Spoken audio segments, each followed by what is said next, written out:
పశ్చిమ బెంగాల్ ఎన్నికల్లో ఇప్పుడు పాకిస్తాన్‌తో యుద్ధం కూడా ఒక అంశమైంది. దీనిపై బీజేపీ, తృణమూల్ కాంగ్రెస్‌ల మధ్య ఎన్నికల వార్ నడుస్తోంది.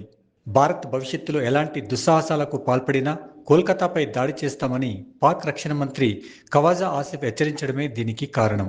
దీనిపై తృణమూల్ కాంగ్రెస్ పార్టీ అధినేత్రి మమతా బెనర్జీ, ఆ పార్టీ ఎంపీ అభిషేక్ బెనర్జీ కేంద్ర ప్రభుత్వంపై విమర్శలకు దిగారు. కోల్కతాపై దాడి చేస్తామని బహిరంగంగా బెదిరించినా ఖవాజా ఆసిఫ్ ప్రకటనలను ఖండించే ధైర్యం ప్రధాని నరేంద్ర మోదీ, హోంమంత్రి అమిత్ షాకు లేకుండా పోయిందని అభిషేక్ బెనర్జీ విమర్శించారు. ఒక ఔన్స్ ధైర్యం ఉన్న కేంద్ర బలగాలకు, బీఎస్ఎఫ్, ఆర్మీకి పాక్ ఆక్రమిత కాశ్మీర్ను తిరిగి పట్టుకునేందుకు స్వేచ్ఛనివ్వాలని ఆయన అన్నారు. మోదీ, అమిత్, రాజ్నాథ్ సింగ్కు ఆ సాహసం ఉందా అని ప్రశ్నించారు.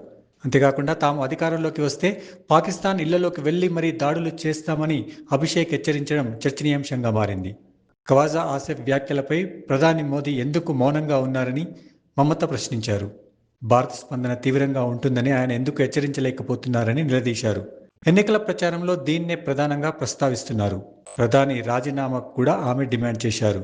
దీంతో రక్షణ శాఖ మంత్రి రాజ్నాథ్ సింగ్ ఘాటుగా స్పందించారు.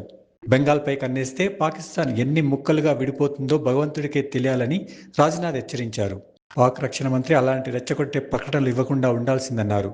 55 ఏళ్ల క్రితం పాకిస్తాన్ 2 ముక్కలైనప్పుడు ఆ పరిణామాలను వాళ్ళు చూశారని రాజ్నాథ్ చెప్పారు. మొత్తం మీద బెంగాల్ ఎన్నికల్లో బంగ్లాదేశీల అక్రమ చొరబాట్ల అంశంతో పాటు తాజాగా పాక్ హెచ్చరికలు కూడా ప్రచారాస్త్రాలుగా మారాయి.